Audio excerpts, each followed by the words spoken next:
میں نے تو کتب میں پڑھا ہے کل قیامت کے دن نیکوکار بھی پچھتائیں گے، بدکار بھی پچھتائیں گے۔ بدکاروں کا پچھتانا تو سمجھ میں آتا ہے، نیکوکار کیوں پچھتائیں گے؟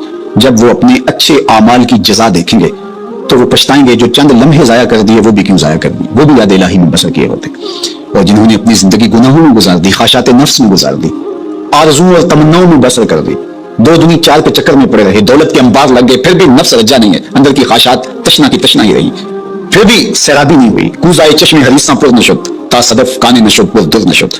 رومی علیہ رحمہ فرماتے ہیں حریص کی آنکھ کا پیالہ نہیں بھرتا، کہا کہ جب تک صدف پانی نہیں ہوتا اس میں موتی نہیں آتے، اور سادی شیرازی بولتے ہیں کہ پیٹ بھر جاتا ہے آنکھ نہیں بھرتی۔ تو ساری زندگی حال میں مزید کے نعرے لگاتے رہے، جتنا بھی میسر ہوا، پھر آگے بڑھتے رہے، کسی جگہ پہ وہ فل سٹاپ نہ آیا، اور زندگی یوں گزرتی رہی، بسر ہوتی رہی، اور اپنی زندگی برباد کر دی، حتی زرتم المقابر، یہاں تک کہ قبروں میں جا پہنچے۔ تو آج اپنی آنکھوں کے سامنے موت کا رقص دیکھ رہے ہیں، اور ہم پوری کائنات کے اندر دیکھ رہے ہیں کہ جو وسائل سے مالا مال تھے، جنہوں نے دنیا کو تسخیر کرنے کا دعویٰ کیا تھا، جن کا خیال یہ تھا کہ ہم ہر طرح کے حالات سے نپٹنے کی صلاحیت رکھتے ہیں، ہمارے پاس تمام وسائل میسر ہیں، لیکن آج کس طرح بے بسی کی تصویر نظر آتی ہیں۔ ایک چھوٹا سا وائرس ہے جو خوردبین سے دیکھا جاتا ہے، اور اس نے انسان کو بے بس کر دیا۔ تو انسان کو سمجھنا چاہیے کہ اللہ کی طاقت کتنی ہے۔ ایک تو قیامت کے دن جب لوگ آغوش موت میں ہوں گے، بڑے بڑے متکبرین، سرکش، متمردین، بادشاہ، شہنشاہ، کج کلا آغوش موت میں ہوں گے، تو اللہ تعالیٰ فرمائے گا آج کس کی بادشاہی ہے؟ تو کوئی نہیں بول سکے گا۔ اللہ فرمائے گا انا المالک، میں بادشاہ ہوں۔ فرمائے گا این المتکبرون، تکبر کرنے والے کہاں ہیں؟ تو کہاں ہوں گے تکبر کرنے والے؟ کوئی سر اٹھانے کے قابل نہیں ہوگا۔ اللہ فرمائے گا میں ہوں متکبر، کبریائی مجھے کو زیبا ہے۔ تو یہ کل جو ماننا ہے تو اچھا نہیں کہ آج ہی مان لیں اور اپنی زندگی کو اس کی راہوں پہ لگا لیں۔ تو یہ مختصر زندگی اللہ کی امانت ہے۔ اللہ جل شانہ ہمیں اس زندگی کو اس کے راستے میں لگانے کی توفیق دے۔ یہ آزمائش کی گھڑیاں، یہ سزا کے جھٹکے، یہ عبرت کے تازیانے، یہ ہمارے سمجھانے کے لیے ہوتے ہیں۔ حضرت امام غزالی فرماتے ہیں یہ ڈوبتا ہوا سورج روز ہمیں بتاتا ہے کہ زندگی پائیدار نہیں ہے، ایک دن تمہاری زندگی کا سورج بھی ڈوب جانا ہے۔ یہ پھیلی ہوئی قبریں، یہ جوانی سے بڑھاپے کی طرف بڑھتے ہوئے لوگ، یہ اٹھتے ہوئے جنازے، یہ سب کچھ تمہیں بتاتے ہیں۔ تم سمجھو، اپنی زندگی کو خیر کی راہوں پر ڈال لو۔ آج لمحہ ہے زندگی کا موجود لمحہ، اور آج کا پچھتاوا کل کی بہتری کی ضمانت ہوگا۔ کل کا پچھتاوا سوائے حسرت بڑھانے کے اور کچھ نہیں ہوگا۔ اللہ مجھے آپ کو زندگی کی اچھائیاں نصیب فرمائے۔ آج ساوی نے کھلے راوی نے انج ٹوک نکھڑے ٹوک دے نہیں، پور پنے تے پینڈے مک جاندے، کار بیٹھے ہیں فاصلے مک دے نہیں۔ تو آج ایک ایک قدم بھی چلیں گے تو منزل تک پہنچ جائیں گے، لیکن کل یہ قدم شل ہو جائیں گے، یہ زبان بولنے سے بند ہو جائے گی۔ یہ دارالعمل ہے، وہ دارالجزا ہے، پھر دارالجزا میں عمل نہیں ہوگا، پھر پچھتاوا، پھر ڈاڈا پچھتاوا، سخت پچھتاوا، حسرت پہ حسرت، دکھ، اذیت۔ ہائے کوئی چیخ چیخ کے کہتا تھا میں اس کی بات مان لیتا، میرے گھر میں قرآن پڑھا تھا میں کھول کے دیکھ لیتا، میں مصلحین کی بات سن لیتا، میں اٹھتے ہوئے جنازوں سے کچھ سمجھ لیتا، میں قبرستانوں میں جاتا، ٹوٹی شکستہ قبریں مجھے کوئی کہانی سنا رہی تھی جن کا طوطی بولتا تھا، پھر ان کی قبروں پہ خاک بھی اڑتی میں نے دیکھی، لیکن میں نے کسی سے عبرت حاصل نہیں کی۔ میں نے سمجھا کہ یہ جوانی ہمیشہ رہے گی، یہ زندگی ہمیشہ رہے گی، لیکن سارا خواب تھا ٹوٹ کے بکھر گیا۔ تو آج پچھتاوا ہے، تو کل جو پچھتانا ہے تو آج ہی پچھتا لیں، اور اپنی زندگی کو اللہ اس کے رسول کی راہوں پہ لے آئیں۔ اللہ مجھے آپ کو اپنی راہوں کا مسافر رکھے، اور زندگی کو حضور علیہ الصلوۃ والسلام کی اطاعت کے فرما برداری کے دائرے میں لے آئیں۔ وآخر دعوانا ان الحمد للہ رب العالمین، الحمد للہ رب العالمین، والصلاۃ والسلام علی اشرف الانبیاء والمرسلین۔